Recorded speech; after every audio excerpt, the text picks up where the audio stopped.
Even a Cockney, gone on Man United immediately. Because of Nobby style, brilliant. And what was the banter like in the dressing room? The banter was brilliant, and obviously I spent 3 days up there, loved it. I had every other club in the country after me, but I chose Man United and I went there and I had an unbelievable 4 years, absolutely brilliant. Lots of people said that, I had great ability, which I did. I've done very, very well for 2 years. Matt Busby called me in his office and said I'd done great, played in the reserves before my 17th birthday, wanted to give me a 2-year professional contract, which was great, and that was when it all started to go wrong.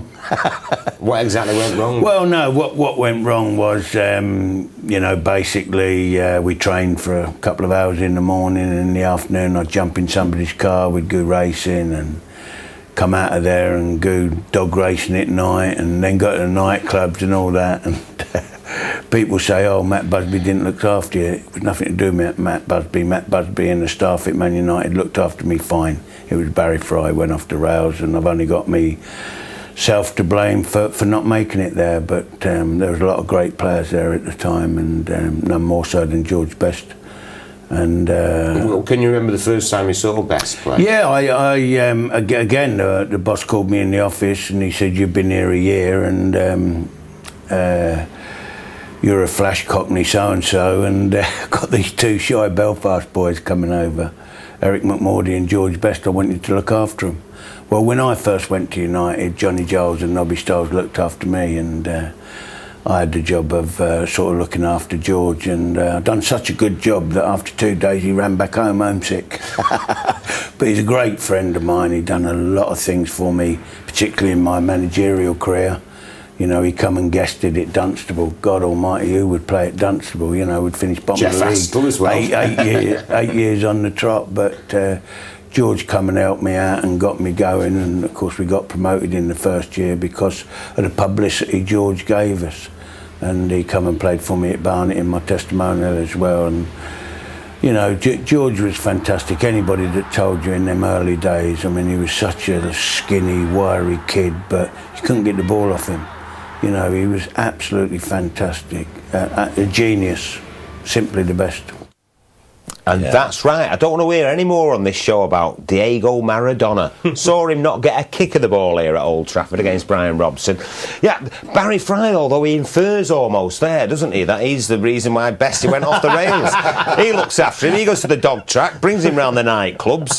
Boom. Well, these couple of shy Belfast lads come with me. Yes. Where did it all go wrong? Lame boy in the And Manchester in the 60s, Sodom and Gomorrah, wasn't it? More nightclubs per head of population than anywhere in Europe, I think, at the time. When we came up and did Whistle Test here in Manchester in the mid-70s, George used to invite us over to his club at the end of the show, and we used to go over there some nights, and he was always there propping up the bar, George, but he was always so friendly and just open and really nice. And surrounded by women. Surrounded by women, yeah. Yeah, so we won't go into that one. You've got a Barry Fry story, because he played for Bolton, didn't he? Yeah, it's a nice story again, because he's a nice bloke. He comes over as a really nice bloke. But when I was a kid, I used to obviously go down to, when school wasn't on, we used to go down to watch training. We were that obsessed, sort of, if you like. And we used to cut pictures, I don't know if you'd ever did this, cut pictures out of the local papers of the players and stick them in like an A4 book and get them to sign it, hopefully, when you went down there with your scrapbook. And we'd signed Barry Fry, and I can't even remember where we got him from. But most players would only sign once. You've got Gordon Taylor, chairman of the PFA now, isn't he? Chunky, we used to call him down the Wanderers. He was a left winger, and if he'd seen you'd signed once before, he wouldn't sign again. That's it. You've had my signature. Franny Lee wouldn't sign for anybody, and some were more generous than others, but usually 1 or 2. Anyway, Barry Fry, I'd cut all these pictures out of the evening paper, about 6, big one of him, and then some small ones like that. And I saw him getting out of a car on Burnden Park on the car park, and only me spotted him, so I legged it over. Is it Barry Fry? Yeah. You signed my book for me, yeah. So, what's your name, David? He said, okay. I said, to David, very best wishes, Barry Fry. I went, oh, thanks very much. He went, no, you're all right. To David, very best wishes, that small one, like that. And he signed them all 6 of these pictures. But I saw Wyn Davis getting out of the car, and I'm like, can I have my boot back now? Barry, I've just got to go. I didn't know Wyn Davis was at Bolton. Of course he was, yeah. He was my hero, Wyn Was Davis. that before he went to Newcastle? Yeah. And City, he went to City. That was afterwards, yeah. Yeah, and then he went to United for a while. He was at United. He would talk about brave centre forwards. Wyn Davis, absolutely brilliant player. Great header of the ball. Great header of the ball. Not that big, but it was great header of the ball. Really brave lad. Yeah. And Franny Lee then at Bolton Wanderers before he'd gone to City. Well, just going back to the what a grey day that must have been over the old in the the shadow of the satanic mills when Franny went over to City. Franny Lee went and he took Wyn Davis with him, and then Freddie Hill went. I don't know if you remember Freddie Hill. He was a great midfield player. But the first game I ever went, I was saying before, a bonfire night it was on 1970, I think it was. We beat City 3-1. And I remember it as if it was yesterday. And Franny Lee scored. It was his first game. He was 16.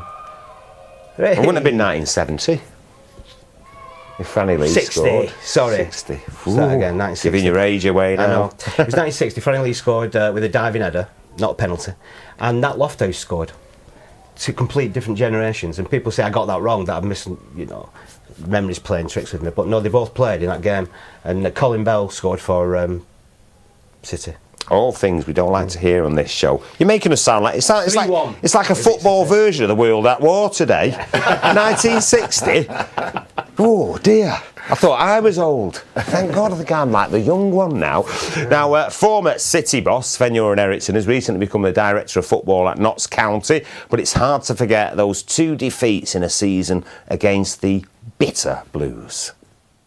Sven, here you are at the home of football in many ways, the oldest league club in the world, 1868, Notts County. I mean, it's been a lifelong love affair for you though, hasn't it, football? Football, of course, since I was small boy. Always play football.